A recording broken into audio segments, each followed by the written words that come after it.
হযরত আল্লামা মাওলানা তারিক আহমদ সাহেব জিন্দাবাদ। হযরত আল্লামা মাওলানা তারিক আহমদ নারা রিসালাত, নারা রিসালাত, নারা হায়দারে, নারা হায়দারে, নারা তাকবীর, নারা তাকবীর।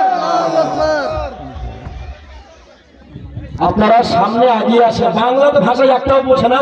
নারে তাকবীর, নারে তাকবীর, আল্লাহু আকবার, নারে রিসালাত, ইয়া রাসূলুল্লাহ, নারে রিসালাত, ইয়া রাসূলুল্লাহ, উলামায়ে আহলে সুন্নাহ জিন্দাবাদ, উলামায়ে আহলে সুন্নাহ জিন্দাবাদ, হযরত মাওলানা তারিক আহমদ সাহেব জিন্দাবাদ, হযরত মাওলানা তারিক আহমদ সাহেব জিন্দাবাদ, হযরত মাওলানা তারিক আহমদ সাহেব জিন্দাবাদ, নারে তাকবীর, আল্লাহু আকবার, নারে রিসালাত, ইয়া রাসূলুল্লাহ। আচ্ছা পরে বসে আচ্ছা আপনারা বসে